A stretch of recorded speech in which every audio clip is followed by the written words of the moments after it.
What's up, everybody? I hope y'all are having a wonderful day. I'm Anthony. On today's video, I have a very special one for y'all. Today, I want to show you how you can turn tomatoes like these that you just picked from your vines into tomato sauce just like this, okay? It's a very simple process. It's a little time consuming, but I wanted to bring y'all and show you every single step of the way. So let's go.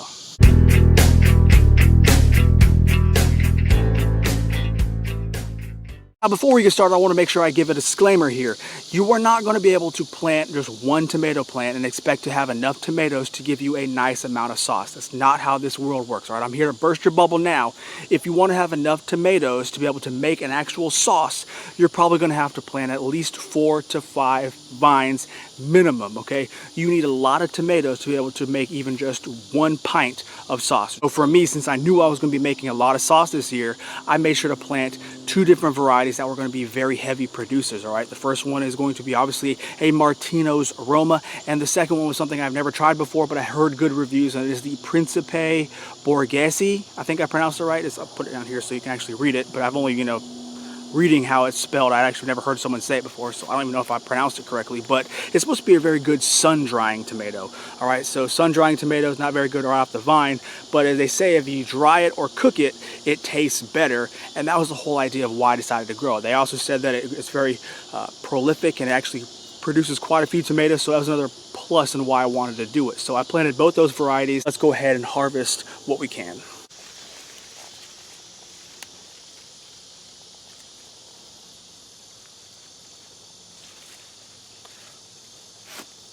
Just as a heads up, you don't have to wait until your tomatoes are completely red to pick them.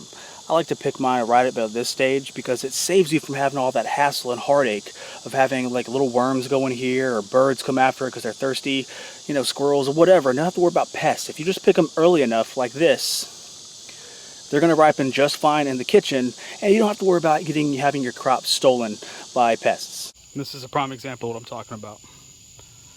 Didn't see it. Like that. So I gotta pick it. Bam. If you don't get them early, the pests will. Alright, I'm done out here. Let's go ahead and get into the kitchen so we can get started. Alright, so first things first, you are going to need some tomatoes and a big giant stock pot, just like this. Then you're going to want to put a little bit of water at the bottom of the stock pot because you're not trying to burn those tomatoes. And then you're going to make sure you're picking the reddest ones. You want them to look like this. Not so much like this. All right, that's not ripe yet, so don't use those. I went ahead and weighed out all the ripe ones, and it's 7.5 pounds worth. So you make sure you rinse them off, because of course you rinse off everything. You never know what was on it, bug-wise, bird-wise, and then you put them into the stock pot.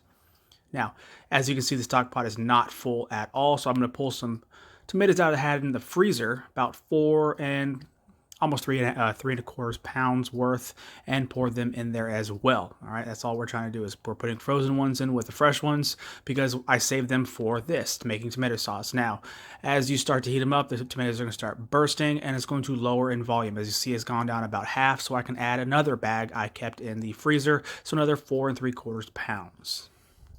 All right, so as we're heating, our tomatoes are going to go from looking like this, nice and full, to bursting in the heat, and they're going to look like this. You can assist in smashing them, or you can just put them into your food mill. Now, I hate peeling tomatoes because I have a food mill. Food mill takes all that away. I don't have to worry about doing it anymore. You put your tomatoes in the top, and all you do is you turn the handle, and it pushes all those tomatoes up against that sieve right there. All right, so all the juices is going to come out right here, and then on the back side is where all the cores, the skins, and the seeds are going to come out. So it saves you a boatload of time. You don't have to worry about coring and all that crap. All right, this is how it works. Basically, you take a ladle full of your tomatoes and you put them in top of the funnel.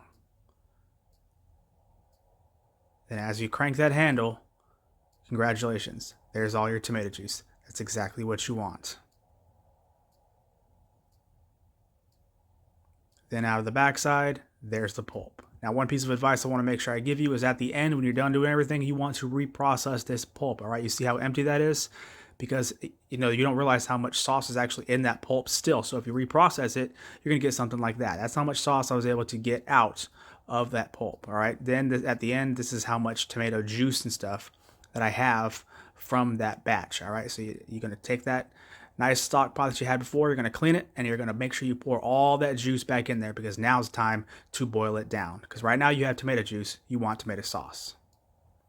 Now we got to make this tomato juice into tomato sauce. In order to do that, we got to bring it up to a boil and boil off some of this water.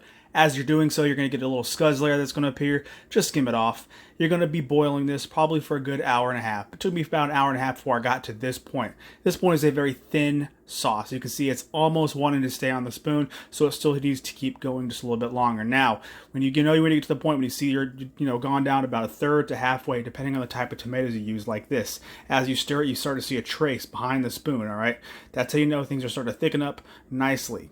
Now, when you get to the point where it starts to splat back at you, that's how you know you've made sauce. Now, depending on your likes, you can stop now, you can keep going, whatever. It's all depending on your taste. So if you are watching this video so you can learn how to make your very own tomato sauce, you are done. That's exactly the end of this video for you. What I've done so far before this was how you make your very own tomato sauce, all right? At this point, you're gonna wanna take that sauce, put it into your jars, and process them the way you want to. But for me, I like to make my own pizza sauce, so I have to go a few more steps to actually turn tomato sauce into pizza sauce. So that's what I'm gonna do now. Now here's where your sauce truly turns into pizza sauce. Now you got to add your garlic powder. I'm a big fan of garlic powder. I'm a big fan of making my own, so that's what this is. Then you want to add salt. Remember, when it comes to this stuff, this is all to taste. So some people like it extra salty. Not me. I like mine with a little bit of salt. So I salt it, then I pepper it before I go and move on to adding the most important crucial ingredient, and that is oregano. Dried oregano, not fresh, because it's a lot more potent. Then you're going to want to stir it down and pay attention to the bubbles. That's how you're going to know when you're done, all right? You see how it's bubbling up right now, but it's not really splashing? You're not done yet. Wait about 20 minutes, stir it down, and it's going to start doing this. This is my personal opinion, but when it starts to splash just like this, immediately, you're done. All right, so you see that was very, very easy. It's one of those things where if you want to make your own tomato sauce, it's great because you can stash a whole bunch of it away and you can turn it into pizza sauce as you need it. But since I'm making this batch directly as pizza sauce, that's why I did exactly what I did. I like my pizza sauce a little bit thicker. That's why I left it on there for an extra 25 minutes or so it thickens up to the point where it splats back at me all the time. I like my pizza sauce thicker. This is not a how-to. I just like mine this way. If you like yours a little bit thinner, then pull it off sooner. It's not that big of a deal. But I want to make sure I mention you can canning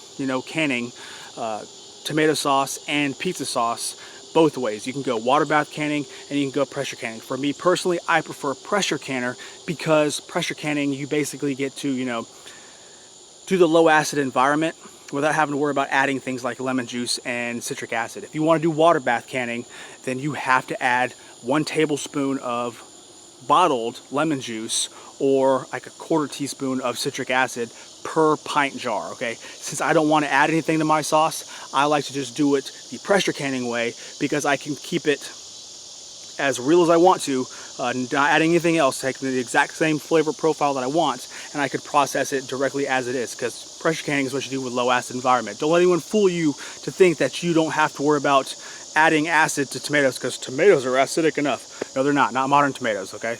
Old school varieties, yes. Modern tomatoes, no. So you have to add acid if you want a water bath. If you want a pressure can, you don't have to add anything. That's it. Now, since I prefer to pressure can, I just went ahead and put all this stuff into jars, left 1 inch headspace, because that's what you do when you pressure can, and I put my lids and bands on like I'm supposed to. Another good thing about pressure canning is you don't have to worry about sanitizing your jars. That's another reason why I like to do it. So I put all those into the pressure canner. I processed them for about 15 minutes at 11 psi, because that's what it says to do in the book. And whenever I was done, I let the canner cool down, pull everything out, and it looks like this. There you have it. I have showed you how to make tomato sauce and then pizza sauce from the vines to the jar, exactly like I promised. So if I did anything that you appreciate, if you like this video at all, please do me a humongous favor and give this video a thumbs up. I would very much appreciate it. Subscribe to the channel if you are not, and I will catch y'all on the next one. All right, bye.